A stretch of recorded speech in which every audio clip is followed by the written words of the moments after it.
One thing that you said in a video that I really, really loved, I was obsessed with this. You said, stop giving attention to women because you are attracted to them. Elaborate on that. Jessica, like if you won Pulitzer, right? You did something incredible. That's something I would like on Instagram. That's awesome. If you paid off a house, if you were, if you got drafted the first pick in the WNBA, that's something I would like. But what do we do as men instead? We look at pictures of boobies and butts, and then we like those pictures.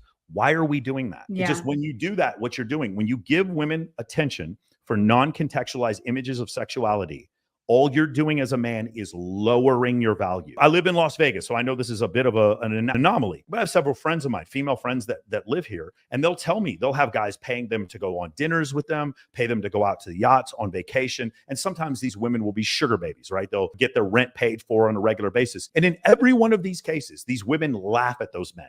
Behind their back, they tell me, haha, my sugar daddy did this, blah, blah, blah, whatever. Mm-hmm. And then in almost every one of these cases, you know what else, Jessica? These same women will have a second man who they do have sex with, and that guy doesn't compensate them at all. So they'll have one guy who compensates them and they laugh at him behind their back, and another man who doesn't do anything for it, and she has sex with him. And so when you see that over and over again, it just gets to the point where like you have a hard time trusting people. You know what I'm saying? That's where it happens. What was the original question? What, you can't give attention to women because they're attractive. Yeah. So it goes back to what I was saying. These guys are giving women money and resources that in exchange for validation, right? Meaning they could not get attraction from this woman regularly. So they're using money as a crutch.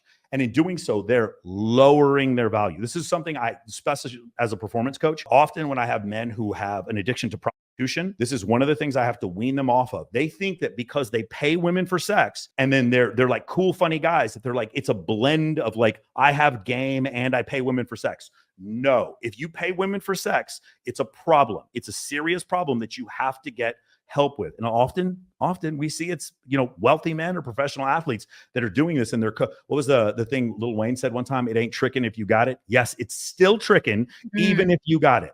And so what will happen is these men will give attention and resources, so money, likes, comments, to women solely for their physical attractiveness, not because they earned it. In every case, whenever I meet a woman, I host several bikini competitions here in Las Vegas. You will never hear me say, look at these sexy ladies, ever. These women are so hot. And so if that's the case, and it's a bikini contest, it's based off of looks. How are you? To me, they're athletes. I introduce them like they're professional wrestlers coming down the aisle. That's how we change the music for each one of them. That's how I do it. We just had Corey Graves on the show. We'll make sure that he knows this. Yeah.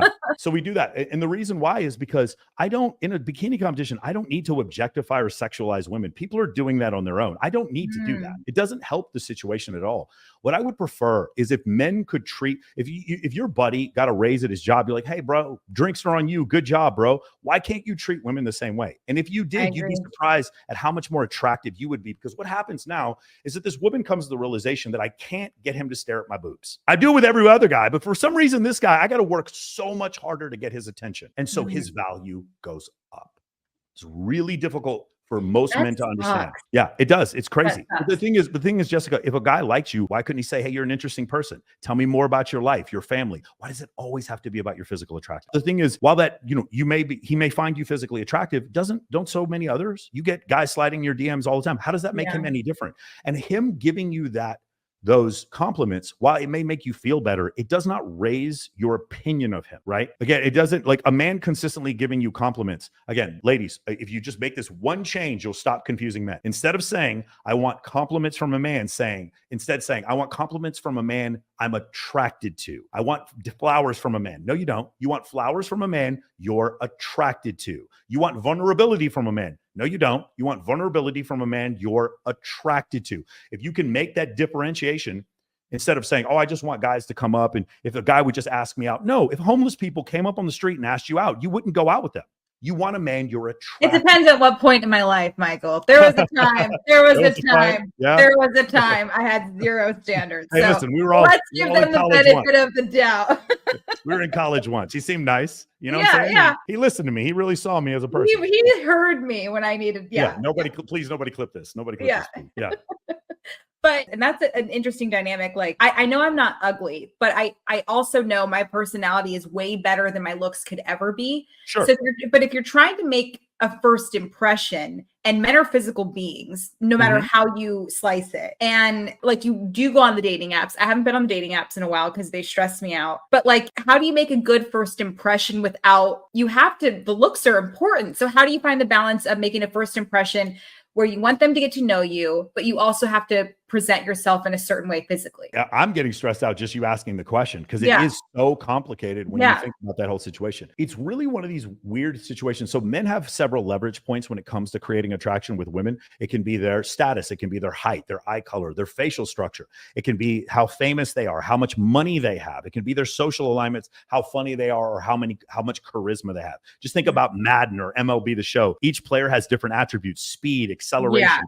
Men have so many different attributes, and they can attract women. A man can be short and they want to create a player. They want to create a player. Exactly. And then exactly. But then you end up with like Chris Pine, who's like funny, good looking, or someone like that. Jason Momoa, right? Someone like that, who's like, he's 99 and all these, he's wealthy, high status, all these kind of things. And that's what we want. But for women, it's really crazy because they have this one leverage point over men that exceeds every leverage point that men have over women. And that is their physical attractiveness.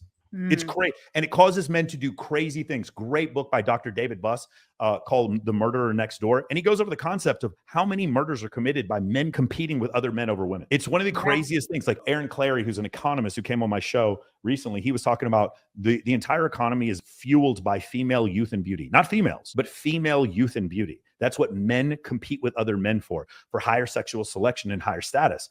And it's one of these crazy things where it's like, I want to tell women, hey, just do this with your personality and have these conversations. And you know as well as I know, Jessica, you have some female friends who are knockouts, and they could just sit there and just have bad breath, talk about crazy shit, tell you the earth is flat, whatever. And the dude's like, yeah, I'll still go out with her. Like, I don't give a I'll still go out. And that's what's happened in the dating market now. What's happened more, and by the way, this epidemic is just going to get worse.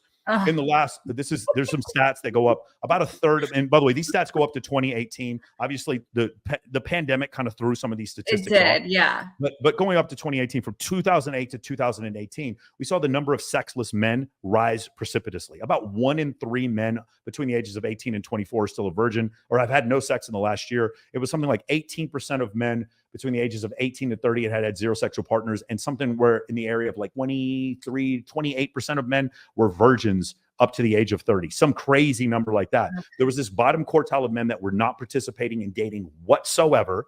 And because of that, then you get into a situation where your pretty girlfriend, the dude will just do anything to go out with her. And because these men don't have any abundance. So here's the thing. Here's the irony. A man who was around a lot of beautiful women, Jessica, is more likely to want to get to know you because the beauty doesn't affect him as much. A man who's not around beautiful women as much. My girlfriend is, very attractive. She was a bartender. We would get into arguments about things. She would FaceTime me and she'd be like, well, everyone here at the bar agrees with me, Michael. And I'm like, you're a 22-year-old super hot girl with blue eyes and big fake. Like, of course they're going to agree with you. Yeah. Like, what are you talking about?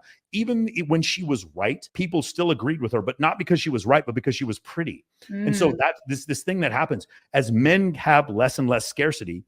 They're concern themselves more and more with physical attractiveness because they have less and less access to that physical attractiveness. That's what the irony is. The irony is, like, it actually is the man who has abundance who's probably going to do more to be willing to get to know you because beauty is common to him.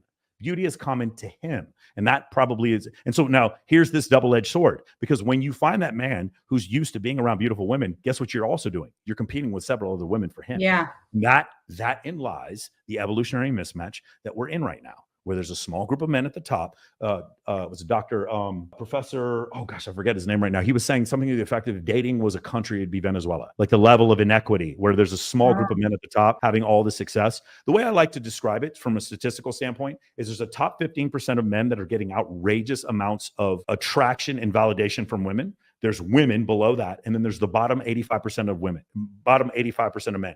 Those bottom 85% of men are pursuing the women, and those women are pursuing the top 15% of men. So it's like a pyramid. It is kind of like a pyramid. But the problem is when you say Do men or women cheat more? The question you need to ask is low status men and high status men. There needs to be different numbers for that. And women, it's you don't necessarily need different numbers, but you need different numbers for high status men and low status men. Do men or women cheat more? A guy who's a billionaire or who was a rock star, the statistics for him cheating are quite different than the guy who's the assistant manager at a Walmart. It's just very different. Yeah. Because when women want to have an affair, sex manifests for them. Often men want to have affairs and nobody wants to have sex with them, Jessica. That happens all the time. So it's a very different thing that's going on there. So I like to say there's three genders. There's high status men, women, and low status. And so that makes it a lot simpler, because what women will do frequently is that they'll complain about a characteristic of a high status man who treated them poorly, and then they'll blame all men for that. But no, it's not all men. There's men down here in this bottom 85% that would treat you like a princess. The problem is they're not as tall as the outfielder you used to date. And they're not as rich as Drake that one time you fucked it. And they're not as cool as that one movie star that slipped in your DMs. They're not quite at that level. And so your perception is that they don't stand out.